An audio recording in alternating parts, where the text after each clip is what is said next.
France அதிபர் முகத்தில் பளார்விட்ட மனைவி, வீடியோவை வைத்து விளையாடும் ரஷ்யா. உண்மையில் நடந்தது இதுதான்.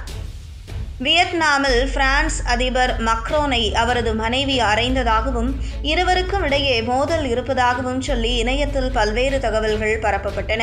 இதற்கிடையே இது தொடர்பாக அவரே முக்கியமான சில கருத்துக்களை தெரிவித்திருந்தார். மேலும் பிரான்ஸ் அதிபர் குறித்து இதுபோன்ற தகவல்கள் பரப்பப்படுவது ஏன், இதன் பின்னணியில் யார் என்பது குறித்தும் அந்நாட்டு அதிபர் மாளிகை சில முக்கிய கருத்துக்களை தெரிவித்துள்ளது.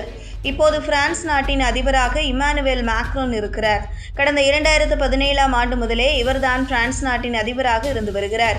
தீவிர வலதுசாரியான இவர் அவ்வப்போது சர்ச்சைகளில் சிக்குவதையும் வழக்கமாக கொண்டிருக்கிறார். இதற்கிடையே நேற்று இவரது வீடியோ ஒன்று இணையத்தில் ட்ரெண்ட் ஆனது.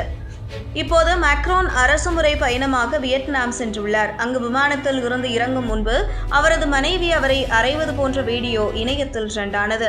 அதாவது அவர் கீழே இறங்க ரெடியாவதற்குள் விமானத்தின் கதவு திறக்கப்பட்டு விட்டது. அப்போது அவரை மனைவி அறைவது போன்ற காட்சிகள் வெளியானது. அதன் பிறகு அவர் அப்படியே சமாளித்துக் கொண்டு விமானத்தில் இருந்து கீழே இறங்குவது போல அந்த காட்சிகள் இருந்தது. இந்த வீடியோ இணையத்தில் தீயாக பரவியது.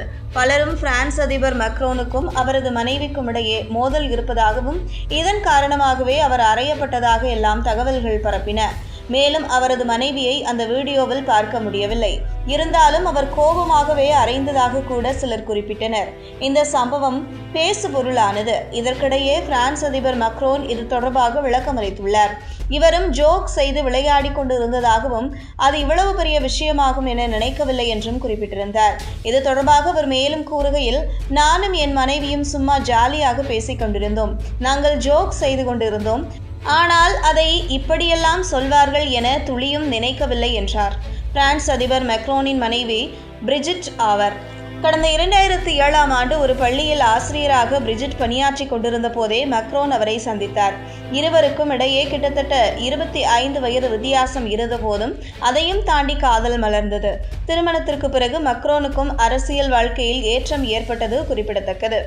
அதே நேரம் பிரான்ஸ் அதிபர் குறித்து இதுபோன்ற தகவல்கள் பரவுவது இது முதல் முறையல்ல. ஒரே மாதத்தில் 3வது முறையாக இதுபோன்ற தகவல்கள் பரப்பப்படுகிறது. உக்ரைன் மோதலில் ரஷ்யாவை கண்டித்ததால் அவர்களே இதுபோன்ற பொய்யான தகவல்களை திட்டமிட்டு பரப்பி வருவதாக பிரான்ஸ் அதிபர் மாளிகை கூறுகிறது. சமீபத்தில் தான் பிரிட்டிஷ் பிரதமர் கெய்ர் ஸ்டார்மர் மற்றும் ஜெர்மன் அதிபர் ஃப்ரீட்ரிக் மெர்ஸுடன் இணைந்து மக்ரோன் உக்ரைன் சென்றிருந்த போது அவர் போதைப் பொருள் எடுத்துக்கொண்டதாக கூறி இணையத்தில் தகவல்கள் பரப்பப்பட்டது குறிப்பிடத்தக்கது.